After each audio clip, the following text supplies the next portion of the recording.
Today's date, Monday, October the 4th. Yeah, first week of October is here, people. And we are here on a Monday, bringing it to you live, noon Pacific, 3 Eastern. We don't care if Facebook and Instagram can't figure it out. We are your source of entertainment on a Monday. Chad catching the outdoors, man. That is an epic background. 2 questions. Is it real and where is it? First, dude, welcome to Urban Meyer Mondays, dude. We are going to crack on this college coach trying to hang in the pros. Hope you're having a better Monday than Coach Urban, that's for sure. Most definitely, man. Hey, dude, of course it's real, dude. Does your brother do anything that's not, dude? Don't answer that question. But anyways, the point is, dude, yes, I am coming to you live from Carpinteria, California, dude. A little bit south of Santa Barbara, a cool beach town, man. Cool vibes, chill, hanging out, man. Got my fiance with me, man. Little beach time, hanging out in a 1 week with this condo, dude. And look what's behind me, dude. Life is good, dude. Let's get to some sports, bro. Life is good, man. And thank you for saving me the Google search. A nice little beach town just south of Santa Barbara, yes. You say? Correct. All right. Correct. Just got to get calibrated sometimes, especially on a Monday. The coffee is hot. Your brother didn't have any beer yesterday while watching football, so I am a wealth of retention right now, man. Dang, and we're going to get to some NFL football. We're going to get to Tom Brady's return to New England. We're going to talk about Coach Urban Meyer. Thank you for the Monday morning material, Coach. We're going to talk about Shohei Ohtani. Yes, capping the season. Most definitely. We are going to talk about all that. But number one, we have to talk about some epic races that went down to the wire yesterday, dude. Talk to me about it, dude. Are we talking some baseball? Because if we're talking some baseball, let me say they did go down to the wire. There was scoreboard watching. There was home runs traded between the Blue Jays and the Red Sox that changed the entire balance of the wild card. Oh, but the way it ended just makes me go, hey, America, are you ready for Yankees and Red Sox for the 400 millionth time? Dude, I told you that was going to happen. These are the two, but I told you I was hopeful. I had my lucky caps. I got a cap for damn near every team and every occasion. But gosh dang it, I couldn't will the Blue Jays to win, despite the fact Marcus Semien, Vladimir Guerrero Jr., the first teammates to hit 45 homers apiece in almost 2 decades. The last ones you might have heard of them. Hey, Boston, David Ortiz and Manny Ramirez. How about that 1-2 punch? And gosh, I wish I was watching this team in the playoffs. Yeah, dude, they are. Watch out for them in the next couple of years, man. They get some more pitching. They're going to be better and better, dude. Semien, dude. Oh, Semien, what a year, what a guy, dude. Couldn't happen to a better guy. To get out of Oakland and into an actual baseball team that spends money, and you could see they put him at second, dude, and that's where he is going to be for the rest of his career, dude. He was a fine shortstop, worked hard, but this is where he's at. He's comfortable. Reminds me of what Gleyber Torres went over to shortstop, started hitting like crap because he was worried about shortstop, went back to second, started hitting again. So yes. Yankees, Red Sox, dude, it's an epic 1 game. As much as you might hate it here on the West Coast, dude, this is baseball, dude. This is what we want to see. This is what I want to see, a 1-gamer between 2 hated guys. And now I want to see the Dodgers win 106 games and come in second. Think about that. You know, that's on the horizon. And couldn't have picked a scarier opponent for him, really. You have a classic match between arguably the best team in baseball. I mean, let's give it to the Giants for the sake of this discussion. But then you have right there the Dodgers, right? Dude, and they're playing. Let's be serious. They are the best team in baseball. They are the best team in baseball. They are the best team in baseball. More on them in a moment for certain. Let me just say they're having the scary task of facing the hottest team in baseball, the St. Louis Cardinals. One that does come with some postseason poise, if you will. They've been there before. I mean, it's going to be a 1-game playoff for the ages between the Dodgers and the Cardinals, in my opinion. Someone's got to lose. The winner goes on to face the best team in baseball, your San Francisco Giants. Well, they're not mine. Wins. They're not yours, but yes, I agree. And sorry, I cut you off. Yes, 107 wins, dude. That is phenomenal. You know, they're forecasted about 75 to start the season, and the casual Giants fan or the regular Giants fan would just say, yeah, about maybe hopefully we'll get to 500, second year, Kapler, blah, blah, blah. And look what they've done. It's an incredible ride, and it's just going to continue. Look what happened to the Dodgers yesterday. Not only did they win, okay, come in second, they got to play a 1-game playoff after winning 106 games, all right? Secondly, Muncy screwed his wrist up trying to get. So once he gets hurt, Kershaw gets hurt in the last weekend, trying to come back, and now they have to play. Do you see a trend here? Do you see how the world is kind of showing us that maybe the Dodgers are on their way out? Well, they could be out in one game. Tune in about 48 hours to find out. I mean, that is what it is. Are they going to have Scherzer pitching, though? It feels like Scherzer. Oh, dude, of course it's Scherzer. Okay. Yes. He is like number Scherzer. One.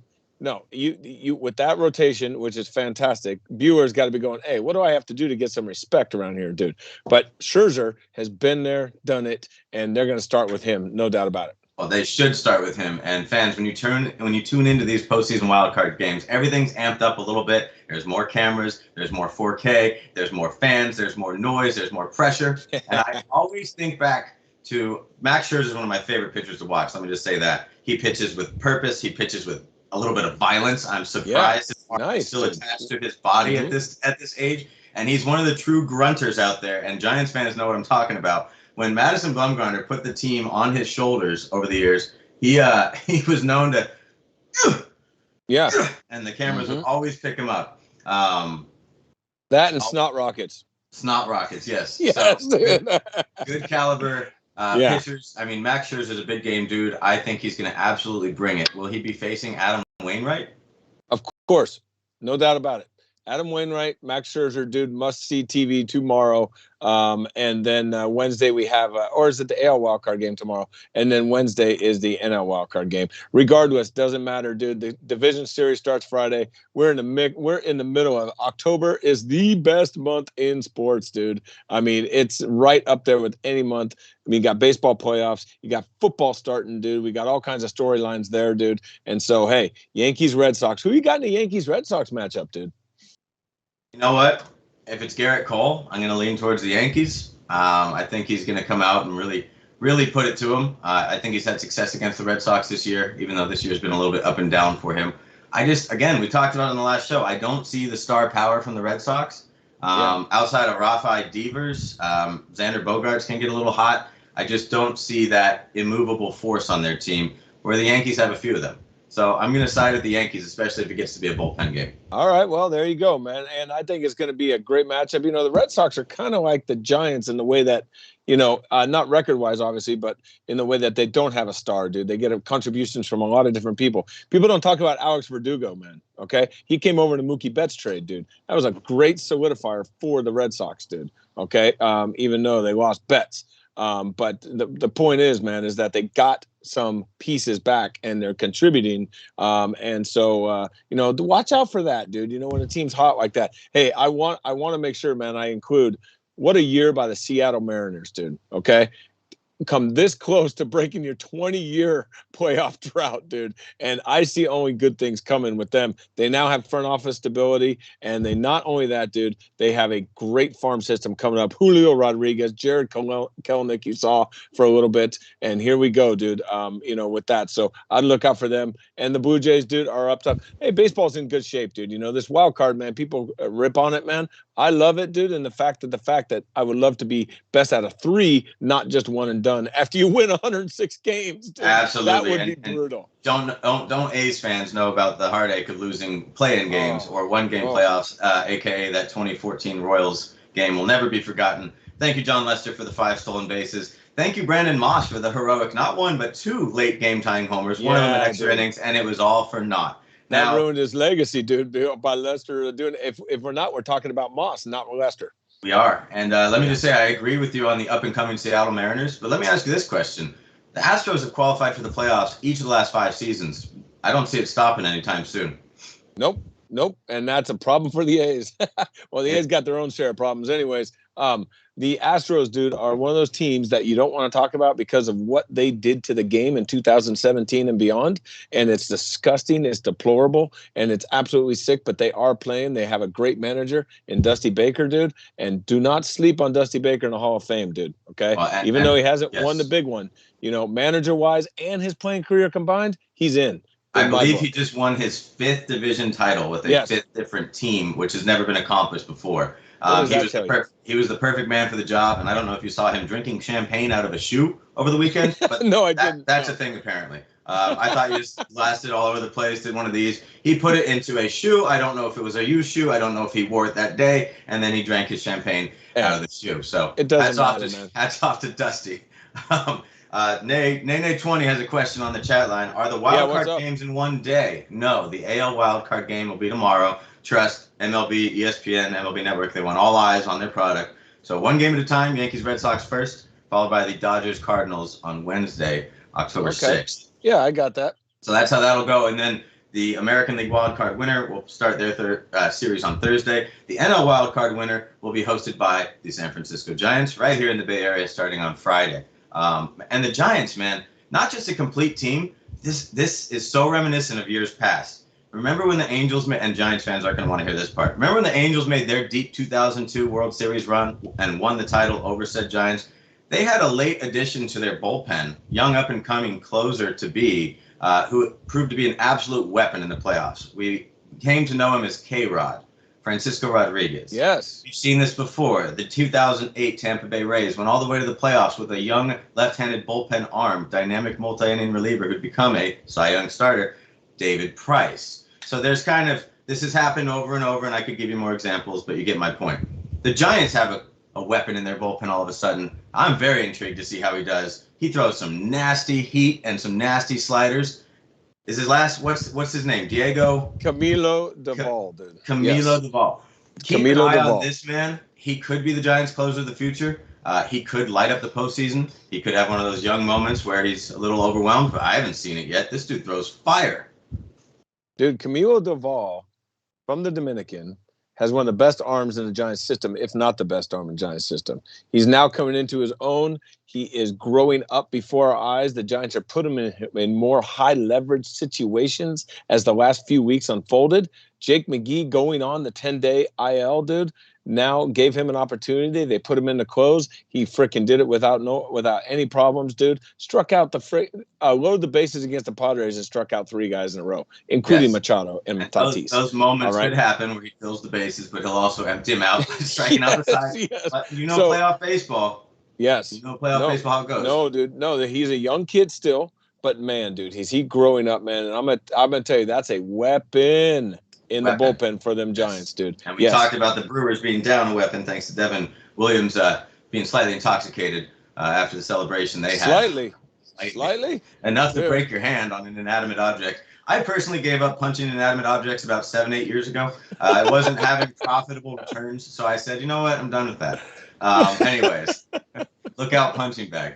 Dude. Yeah, don't punch walls. Let's just take this baseball thing one at a time, and meaning we got the wild card games the next 2 days, not tonight, but starting Tuesday. Thursday we'll have the matchups lined up. We'll talk more on baseball then, I promise. But let me at least throw this to you, Chad. We can do this as part of Sip's quick hits a little bit later when I throw a couple stats at the fans. They'll all be baseball related in this case. But I just have some year-long feats that need to be recognized. Let me know if I should fit in a couple baseball stats that are kind of eye-opening now, or if we should save it for later. Now, dude, we're on baseball. Let's go. All right, we're on baseball. Well, number 1, Vladimir Guerrero Jr. became the youngest player to ever hit 48 home runs. I believe he passed Eddie Matthews, somebody titanic like that, with his 48th home run yesterday at age 22. Fernando Tatis Jr. in the National League also led the league in home runs. I believe it's the first time 2 22-year-olds led the league in home runs. That's absolutely crazy to me. Dude, that is awesome, man. And that is the direction of the game. Younger 2 22-year-olds with that amount of power? These guys are just destined to hit 50, aren't they? Dude, yes. Short answer, yes. All right. Well, also respect to Vlad. He led the league in on-base percentage. He led the league in slugging. Again, just 22. Shohei Ohtani finished his masterpiece of the season with another home run yesterday. Perfect, because he ends up with 46 homers, 26 stolen bases, and an even 100 RBIs. That is just batting, folks, okay? He also led the league in triples. He becomes the first guy to lead the league in triples that also struck out more than 3 guys. Did you just say he led the league in triples, dude? Yeah. On top of everything else he's done? Yeah, and I haven't even gotten to the pitching yet. Is there a MMVP? Man, I mean... Most valuable player award? He also went 9-2 on the mound with a 3.18 ERA. Batters only batted .207 against him all season. He struck out 156 guys in 130 innings. Dude, that is... You see, I'm taken back, dude. We ran out of words. We finally ran out of words talking about dude, Shohei. yeah. Hey, MisippBRO ran out of words, dude. Call. You know what? Play the lotto, dude. That's it. That's all there is to it. All right. Two more just individual feats here. Matt Olson did end up accomplishing the feat of most left-handed home runs hit off left-handed pitchings ever. He's above guys like Babe Ruth and Barry Bonds, as hard as that is to believe. And then lastly, Salvador Perez had himself a career year. Dude, a serious year, dude. I just saw this. Go ahead. I mean, and just like Juan Soto, he came out of the home run derby. His swing wasn't broken. It was absolutely on point. And funny number here, 28, because he hit 28 home runs in the first round of that home run derby that he lost to Soto. But 48 home runs total. He walked just 28 times. He's the first player in Major League Baseball history to have 20 more home runs than base on balls. Wow, dude. And hey, does any of the listeners understand how much my bro loves stats, dude, and how much he loves the number correlation between everything, the 28s, the 45s? I've always loved that about you, dude. You pick up on stuff so freaking quick, dude. And Perez, dude, led the league in homers, tied, I think, right, with Guerrero, and also led the league in RBIs. That on a Royals team that wasn't actually really killing it or lighting it up on the pace pass. Dude, the Royals, dude, are the Royals right now. They're below 500, okay? Yes. But the fact is, dude, we were talking about Vlad Guerrero being Triple Crown. Perez snuck in, dude, and got 2 out of the 3. He did. He really did. Snuck in the middle of the night. Nobody watched it, but a lot of Royals fans, man, just talk about is he a future Hall of Famer now? You know, man, he's put himself definitely in the conversation, dude. World Series title, home run lead, multiple defense. I think he has a couple Gold Gloves, but anyway, lots of individual achievements that just deserve some shine today on the MisippBROs. Now, Chad, it's Monday. That means yesterday was Sunday, which means a lot of our listeners' TVs were dominated by the NFL. Oh, yes, they were. Did you find yourself watching any NFL football live, or did you catch a couple highlights? Yes, how did you digest your fact, football? dude, in transit, dude, we stopped in Santa Barbara, man. I stopped at a sports bar, man, turned on. I asked them for the Giants game, San Francisco Giants, and they go, yeah, we're watching football. I said, all right, man, let's go. So anyways, man, watched a little Niners, dude. All right. But it was on, I did watch a good amount, dude. All different TVs, people going nuts, fantasy teams getting broken, fantasy teams soaring, pitchers of beer being swilled, dude, wings everywhere, hot dogs, hamburgers, no hot dogs. I made that one up. I don't think people eat that out of ballparks anymore. But the fact is this, man, is that football was in full swing, dude. And what did you see yesterday, man, that freaking just caught your eye, dude? There were some things that kind of like, I went, whoa, man, look at that team's better than I thought, or worse. But, hey, don't sleep on the pack, dude. Don't do it. Thank you for bringing that up. That was going to be one of my most impressive takeaways. Outside of them literally sleepwalking through the first game, Aaron Rodgers looking like he could care less, Devontae Adams as well. They have clicked a lot since then. They snatched one from the jaws of defeat from the 49ers in Santa Clara to go 2-1. And then yesterday, they just pretty much swamped the Steelers. And while we're on the Steelers, Big Ben, add him to the list of quarterbacks that are too old for football now. Oh, man. Too old for football. And it's plainly evident by the fact that the Steelers have scored 67 points in 4 games. That's just over 16 a game.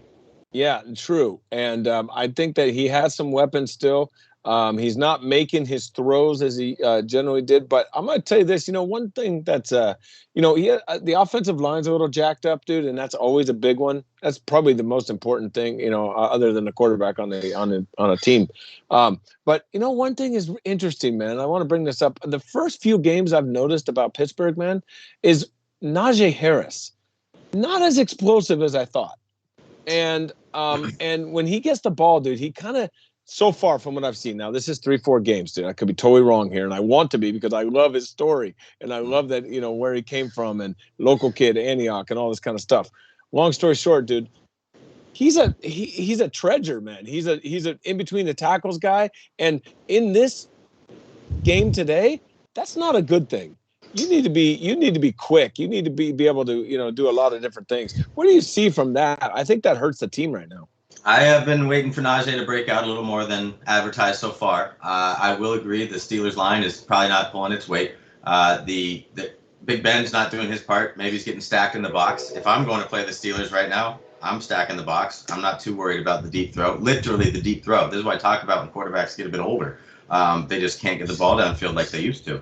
And Big Ben certainly isn't shrugging defenders off like he used to. Big Bruce pointed this out yesterday when we were watching. We saw Big Ben go back to throw a pass. Defender got a hand on his arm and took him down by just his arm. I don't remember Big Ben folding like that. But then again, 38 years of defenders from the AFC North bouncing off of you. I understand. Yeah, that's a rough division. That is the roughest division to have a 17-year career in. Didn't he? Yeah, that's an interesting point, dude, because didn't he lose a bunch of weight before the season? Didn't he say, man, he lost like 40 pounds or something like that? Yeah, he's kind of like medium plus Ben right now. Not big Ben. And maybe that's not a good thing for him. Who knows? Man, it's good to be light on your feet. But back to Najee. He came into the league with one kind of like, he can do it all, but he had one little flag on him. He's quicker than he is fast. He doesn't have quite breakaway speed. No, he does not. He does not, but he is shifty. He can make something out of nothing kind of thing. We have yet to see the best of Najee. We'll see that, but the Steelers certainly have something to figure out as we get Chad back on the call. I love it. Dude, love it. I did everything. I did everything I told you, man, and it still comes through. And guess who it was? It was our dad. Yes, of course. Oh, Pops, look at what you're doing to your sons. I thought we were family. Anyway, so, yes, I definitely couldn't help but notice the Steelers have been very unimpressive. And if you throw out the Packers' first game, you might be talking about them as one of the better teams in football. However, when you woke up this morning, there was only one team that was 4-0. The Raiders have yet to play tonight. They could join them tomorrow. But the Arizona Cardinals, and one of the greatest athletes in football, I said it, I'll say it again, Kyler Murray. Yes, the Cardinals torched the Rams in Los Angeles. What do you have to say about that? Kyler Murray is coming into his own, man. It's his third year, okay? And he's learned. He knows what's best for him. He's playing to his strengths, and he's just seeing. We're going to see more and more from this guy.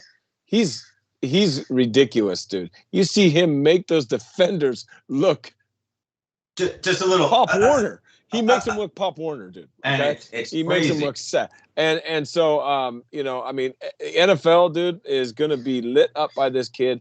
Like I said, the best division in football, dude. The most exciting. You got them. You got.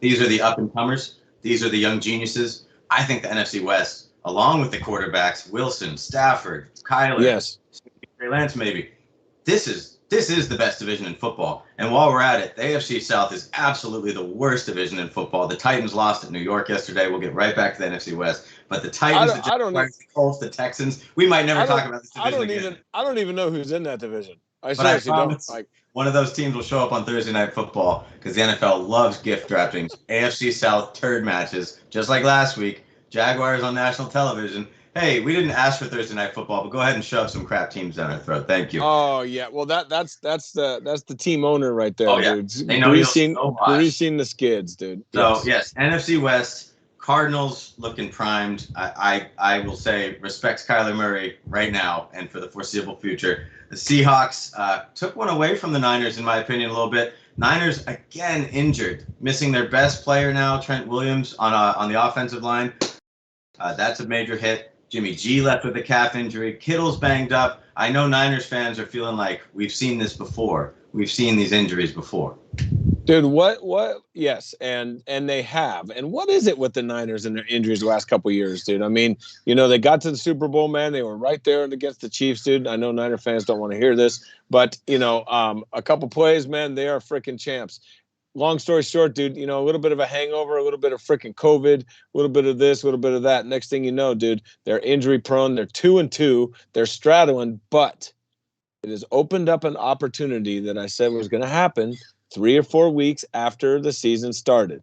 I can see Lance getting some time. I can see this. And now they need a spark plug. They need a Kyler Murray. They need an exciting something to bring together their team. And this just might be Trey Lance time to do such a thing. What do you think? From the chat line, Nene20 says, they need that yoga. Yes, dude. Yes. Thank you for tuning in last week.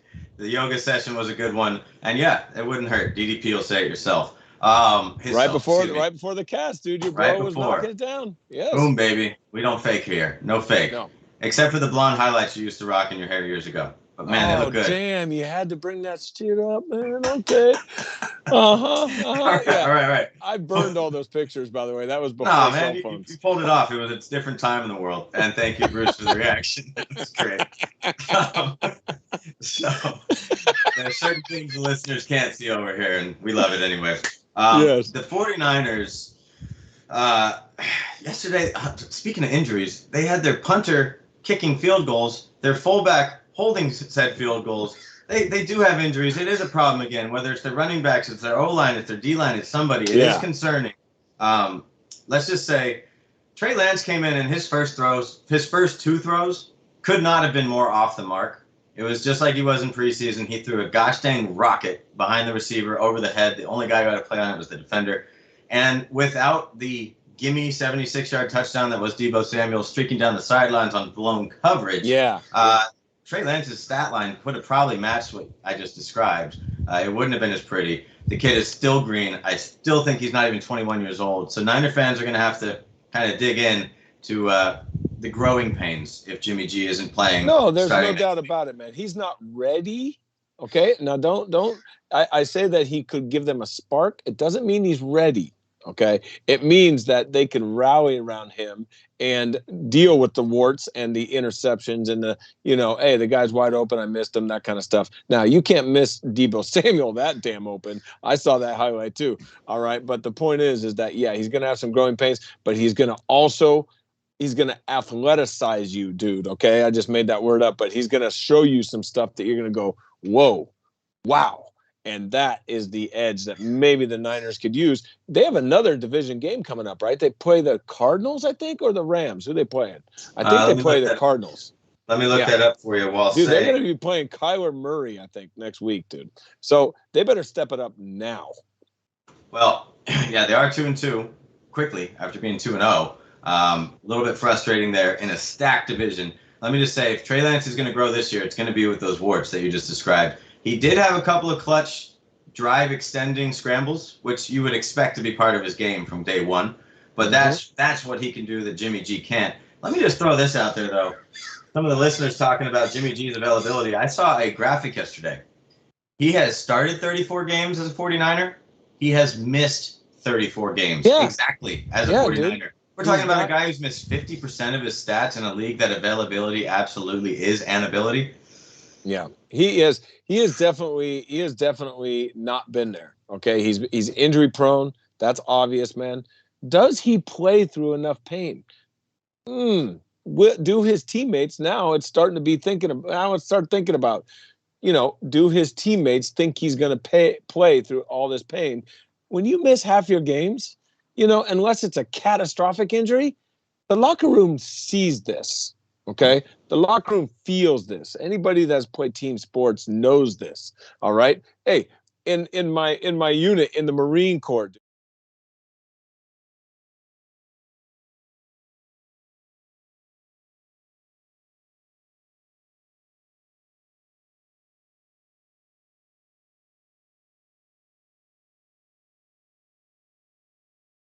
This is the feel, the stuff you cannot put on analytics, dude. And maybe, just maybe, man, Garoppolo has this with the Giants. They say the Niners, they say all the right things, dude. But maybe you miss half your games, dude. That's like, I mean, you going to keep a girlfriend, dude, if you miss half the dates? Oh, I mean, geez, we talked about dating Rihanna last week. That won't fly. Yeah, right. Not dude. At all. I mean, if I miss half the dates with Mariella, dude, me and Mariella ain't no more, dude. You know what I'm talking about? Chad, I got to give you some credit. Earlier this year, you didn't want to talk football towards the end of the summer. You said, we'll get there. I teased the listeners to say, will Chad even watch any football this year? Because he certainly was trending down for a couple years there. Yeah. But let me just say, you're absolutely correct. It's the Cardinals next week in Arizona, followed by what could be a much, much needed bye week. They have a week 6 bye. So yeah, they might be 2-3. There's a good chance they're 2-3. They go into a bye. They need to lick their wounds, dude. And it's a long season. Now it's even longer, 17 games. So, hey, let's not get crazy over 4 games, 5 games. Let everything work itself out. But yeah, the Niners, they could use a burst of energy, dude. Definitely. Yes, and just a couple other things around the league. They absolutely could, but I'm going to enjoy watching the NFC West all season long. I truly am, and I can't ignore how the Cardinals just spanked, and out-physicaled the Rams in their own building. This is probably one of the first times I've seen Aaron Donald mail it in a game, honestly. Wow, interesting. I saw him just standing up and just kind of holding the lineman's chest plate as Arizona went up the middle for another 4 yards. Man, even gods get tired every once in a while, dude. Gods, yes they do. Yes, they do indeed. Yeah. Now, something else just to point out. Outside of the Bills losing in week 1 to the Steelers, which is kind of disappointing at home, they just threw their second shutout yesterday. Josh Allen looks great. Damn. They shut out the Texans 40-0 with a quarterback on Houston. I can't even think out his name. The Texans still have a team, dude. Man, it's so bad. Dude, they're right back to the expansion era, dude. Their roster is no better than they were in 2002. And I had a Texans jersey, the first Texans jersey that they made available because they didn't have players yet. This is before they took David Carr with the #1 overall pick. I had a Texans jersey that said 02. The nameplate said Texans. And I just enjoyed the colors. I like the fact they were a new team. But I can confidently say that roster is no better. And the Arizona Cardinals are saying, thank you for DeAndre Hopkins. Thank you for J.J. Watt. I mean, they're two most signature players. Yeah, I forgot Watt went over there. That's a nice pickup. Yes. I'm going to tell you right now, dude, Texans they're gone. And let's give it up for and this is great entertainment. Thank you for the entertainment. Thank you for the comedic pause. The Jacksonville Jaguars, dude. Oh, baby. First off, why would the NFL ever put a team in Jacksonville? Have you ever been close to Jacksonville or in Jacksonville? Dude, can't say I have. It's a pit. Let me tell you, dude, it's a pit. It may as well be Georgia, okay? In the way of it's right on the border there, Alabama, Florida, this kind of stuff. And, dude, no one goes up there, okay? I lived in Florida for 3 years, dude, okay? Nobody goes up past Tampa Bay. Nobody. It's all Miami, Key West, Tampa, Fort Myers Beach where I was, dude, all these areas. No one goes up there, dude. And it is a pit. And it is shown. And now it attracts all the pit coaches as well. Urban Meyer, dude, what are you doing in a bar not hanging out with your team after a loss, dude? This is not college, dude. Start the countdown. I don't know if Urban Meyer finishes this season, and it's not just because I never thought he would. He's a quitter. You've been saying it forever. I'm looking now at this guy's past and remembering whether it was Florida, Utah, or Ohio State. I don't ever want to bring someone's actual health and wellness into question here, but at each stop of the way, he had some sort of. Oh, we got a still of the video. Dude, Bruce, get a handful. Bruce, you get the MVP today. We could cut the cast right now. MVP. Dude, Shohei's out. Shohei's out. Bruce Shohei's out. Bruce for MVP.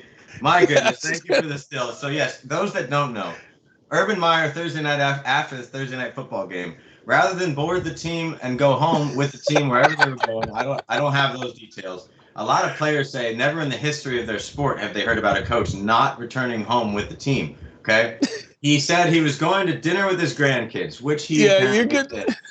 Obviously, he likes his grandkids' friends a lot. And then he went to the bar next door and is now going viral because, well, folks, we don't have a PG rating. We don't have a rating at all on here. Quite frankly, he had 2 fingers square up a co-ed's ass, and there is video evidence of it. The man has a wife and kids. Now, there's a whole lot to unpack there, but back to his stops at Florida, Utah, and Ohio State. He always took extended leaves.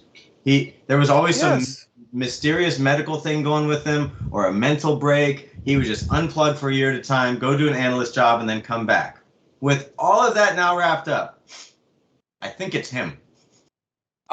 Do you think so? There comes a time in someone's life where you have to think, well, this happened to me, and that was that person's fault. This happened to me, that was that. And then you start thinking, what's the common denominator here?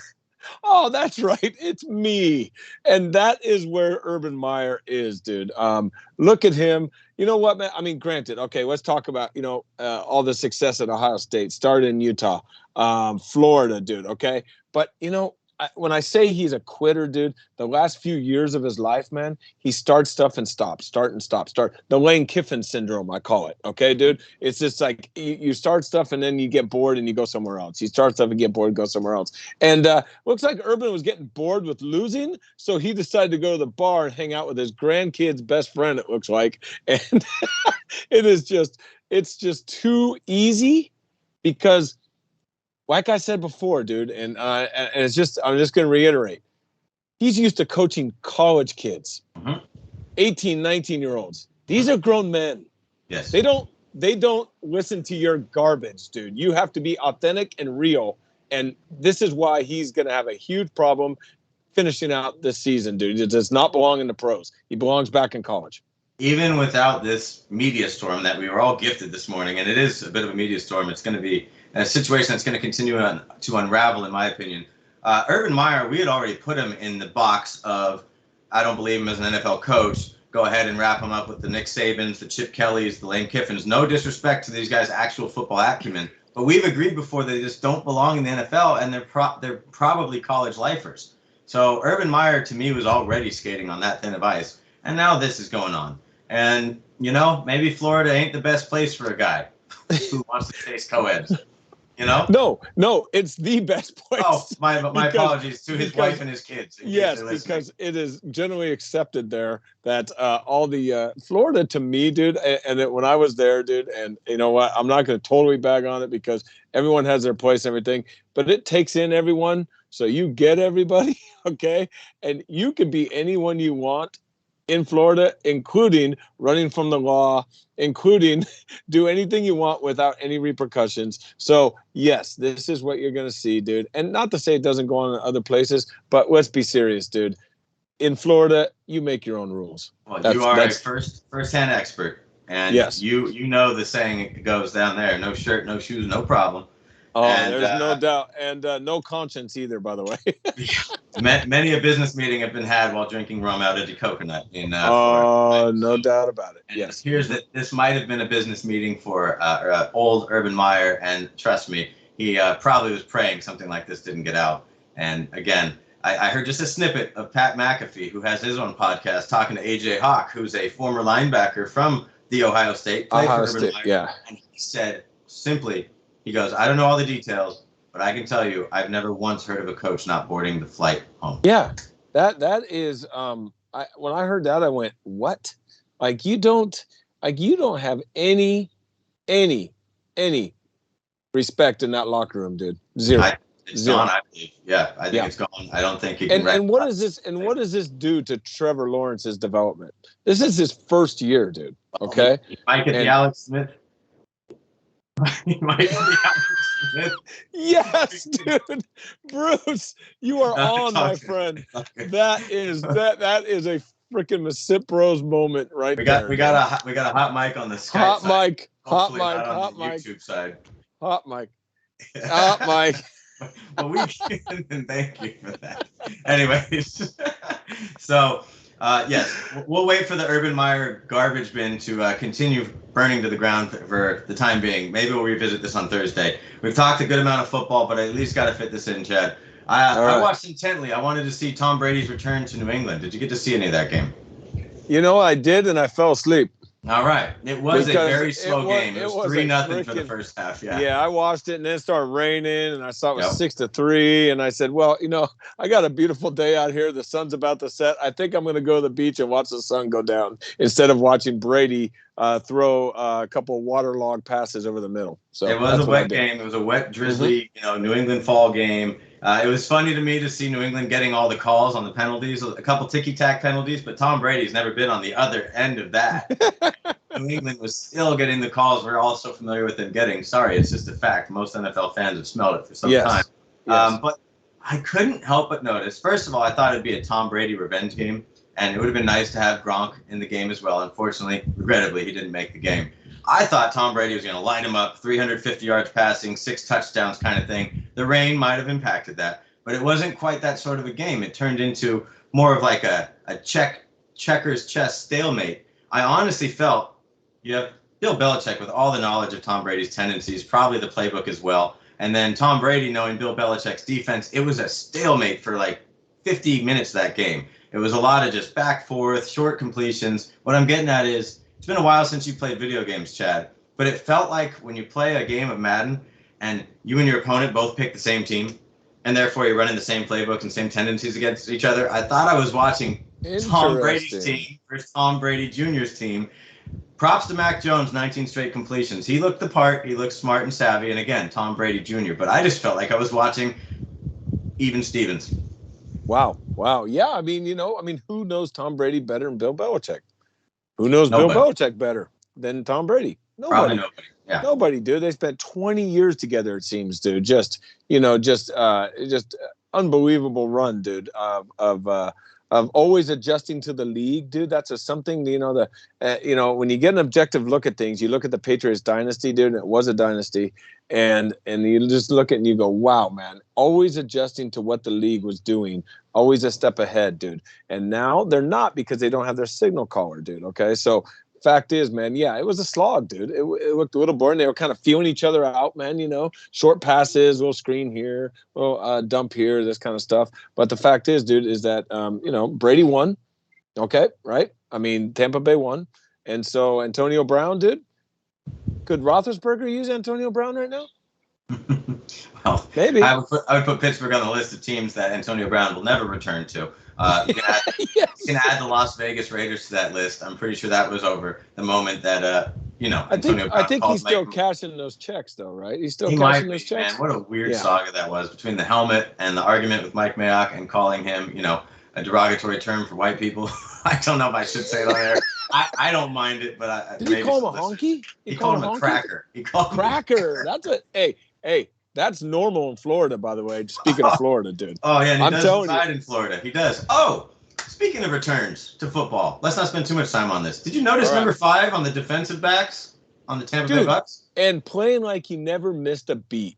He had a pretty good game for what it was worth. But welcome back, Richard Sherman. Can't help but notice you got as far away from Seattle as effing possible. Outside of Miami. You know what, dude? I hope he got the mental help he needed, man, because that was one bizarre incident. Absolutely bizarre. I was up in Seattle at that time, dude, when that happened. I remember coming out. I was like, whoa. I'm like, oh, man, someone needs some help with a lot of issues. And, an NFL team called and said, hey, man, how you doing? Are you doing all right? Did you do some therapy? Are you okay? Cool. We need a cornerback. Get on over here, dude. Well, and that's where he went. I'll quote a tweet I found that basically said, if you would have told me in 2013 that the Tampa Bay Bucks 8 years later would have Tom Brady, Rob Gronkowski, Antonio Brown, Ndamukong Suh, Jason Pierre-Paul, and Richard Sherman on the same team, I'd have been like, God. What are you talking about? How do they even have the room for that? But here we are. A lot of things change in 7-8 years, don't they? Oh, most definitely, dude. I think I've changed a little bit in 7-8 years. How about you? A little bit, a little growth, a couple of changes in perspective, a couple of changes in status, but we won't get into that. Maybe another show. So, all right, Chad, we're getting up to our 45-minute mark. Yes, we are, dude. We need heat things up and get out a little bit. It's not a Warriors shirt, but today marks the beginning of NBA preseason, and let me just say, it's a gift to Warriors fans. It's a gift to all basketball fans. We get to see Steph Curry bounce a basketball, put it through the hoop on television tonight. Dude, that is cool. That is awesome. And finally, Wiggins came to his senses and got frickin' vaxxed. All right? And that in itself helps the Warriors, dude. Stops all the distraction. Curry can go play as he needs to play, dude. Be the man he wants to do instead of taking stupid questions about a thing that's already been proven over and over again. I don't know if you know, but the whole world is doing okay because of the vaccine. So anyways, long story short, dude, happy that happened. I can't wait to see Steph Curry out there. When does Klay Thompson come back? Are they talking January, February? What are they saying? Well, they say he's cleared, but I don't have any sort of a clear picture if that means I wouldn't assume preseason tonight. But no, I think I heard January. All I really care about is would he be ready for October 30th, which I believe is their is their season tip-off. I could be off a couple days on that. Forgive me. We'll dial that in the future. But I would love to know that cleared means playing game one. But you've heard otherwise, or it's no, still he's murky? not playing. He's not playing game one. I did read a couple articles in the Athletic saying that he's targeting. They actually interviewed him, and if I remember correctly, it's like January or February, because they're taking a very slow approach with him because he came back from second catastrophic injury, dude, in 2 years, dude. Just another reminder, we haven't seen Klay Thompson bounce a basketball in a Warriors uniform in 27 plus months, June of 2019. Just tragic. One of my favorite players to watch on both ends of the floor, and pure basketball theater to see him and Steph just running like the flight of the bees, right? Nothing in a straight line, coming around the corner, catching fire. It's some of the best basketball I've ever watched. Told you when we were going on that 5-year run, enjoy this, because you're not going to see it again. Klay and Steph are not going to be running like that again, bro. It's not happening. No. I don't want to be the downer, dude, but it's just, let's be realistic, okay? They're not 5 years ago. They're not 4 years ago. They can do it to a point, but not like that. Not like that. Well, here's to holding my breath, and as I got a Valley shirt on, I jumped on the bandwagon just to support the cool-looking shirts and jerseys from Phoenix last year. I do anticipate they'll be right back in action. I do think the Lakers will be there for some time. Lakers are old. They are old. I think like every member of the team is over 30 or something like that, which is really, really, really rare for a sport like basketball when you have guys that jump in immediately at 19 and 20. I assume at this point they've mortgaged all of their future and all of their draft picks, and this will be how they go about business for the next couple of years, just milking what was left of 2012 All-Stars, 2015 All-Stars. Dwight Howard still has a home on this team. I mean, come on. Yeah, dude, but you have arguably the greatest player ever to play NBA basketball still on your team. You have to take that window. You have to take it, and I get it, man. The Kuzmas, these guys, they haven't Dennis Schroeder, dude. Come on, who wants to see Dennis Schroeder? Not too many people. He does have the blonde highlight though. Don't forget he's in Boston now after turning down the $82 million extension from the Lakers. Yeah, that was my agent told me to do what? Hey, if you're Dennis Schroeder, we've talked about this, and no one knows who Dennis Schroeder is, and that's okay. But the point is like if anyone says $82 million and you're Dennis Schroeder, the answer is yes, and you don't even ask what it's for. Okay, dude? You say yes, yes, yes. How many years? I don't care. 110? I don't care. Yes. And he didn't. And now he's making 5. So happy. Yeah. Congratulations. Well, back to Klay Thompson, just because we got a question from the chat line. What Klay Thompson will be returning, or which Klay Thompson will be returning? To me, the shooting will never leave. The big concern to me, because one of the most valuable things about Klay all these years was his two-way play, was his ability to guard the Dame Lillards, the Russell Westbrooks, take the onus off of Steph Curry on the defensive side of the court. That's where all the lateral movement and the unpredictable movements come from. When you got the ball in your hand, you know where you're going to go with it. But when somebody else is trying to cross you up, that's where I get a little concerned. He was an A defender beforehand. I'm just hoping he's still a B+. And I'd love to be wrong. But there's a world where a step or two, and he's not the same guy. And we're all holding our breath to see that. I would not expect the same guy, man. What I would expect, man, is him to be really good. And he does not. I mean, there's not going to be too many people that are going to outwork this guy. This guy will frickin' put in the work, has put in the time. And that's the behind the scenes stuff that people don't see about Kevin Durant, about Steph Curry coming back from injury, about LeBron coming back from injury, about all these guys coming back from injury, man. It's a lot of work, man. And some guys do it B's, A, B, C. Klay Thompson's an A, dude. So I would expect him to be the best that he can, and that'll be an asset to the Warriors. I do not expect him to be the exact same person we saw when he left, dude. No. All right. One quick, just knee-jerk reaction here. Can the Bucks get back to the Eastern Conference Finals, or will a team like the Nets or an up-and-comer like the Hawks be able to? Most definitely. As long as they keep their supporting cast. They need those role players because they got the stud. They got Giannis. And so, yes, man, the Bucks are going to be right there. The Nets are going to be, but it depends on Irving. Depends on him. He's a weird bird, man. He's a weird dude. If he's good, the vibe is good.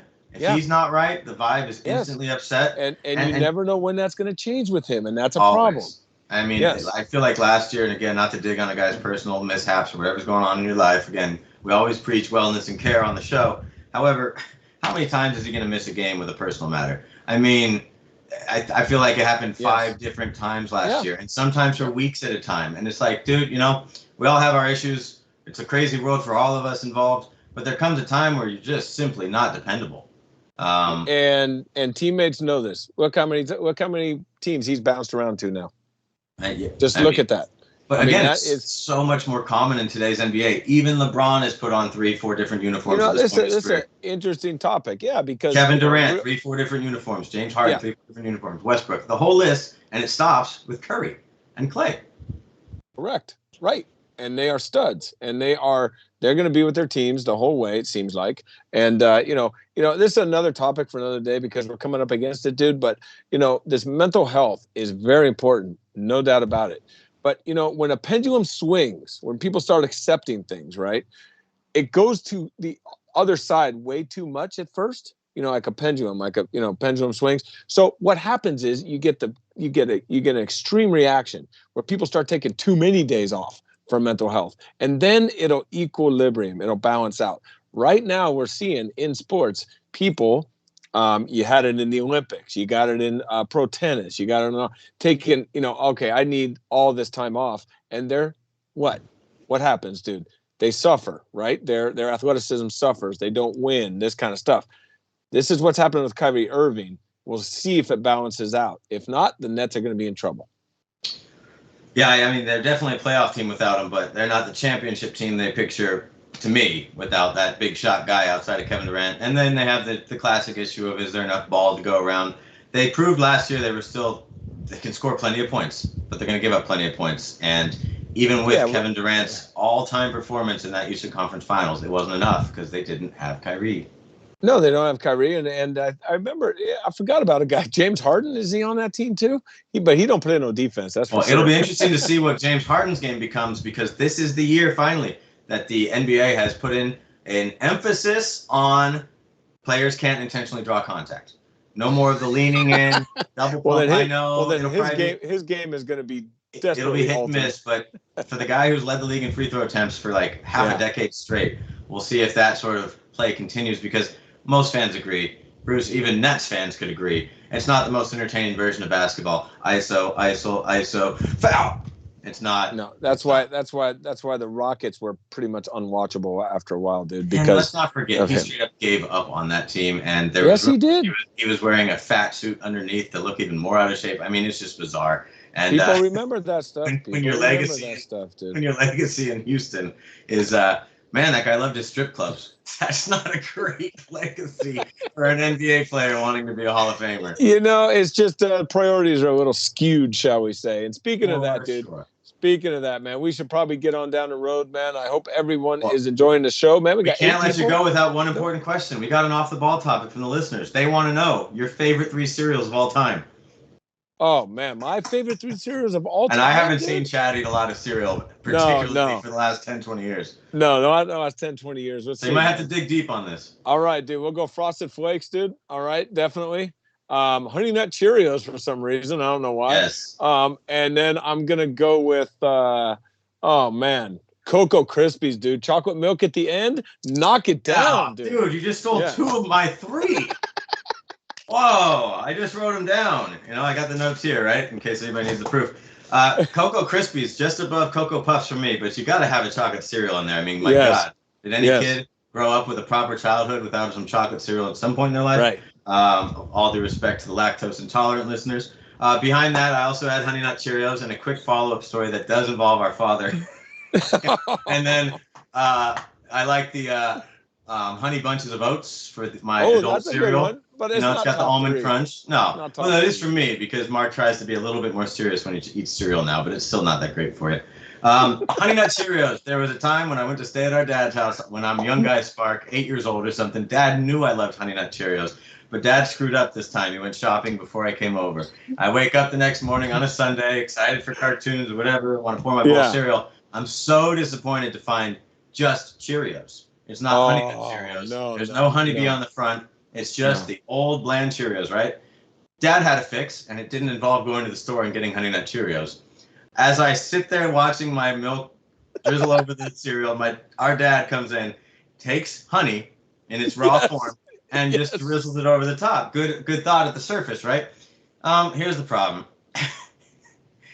Honey doesn't go well with cold milk. It congeals and turns into a chewy, almost like a fruit snack. So it's like oil and water in my cereal. Would not blend. And I'm sitting there just pretending You're going like this. This is okay. Oh, yep.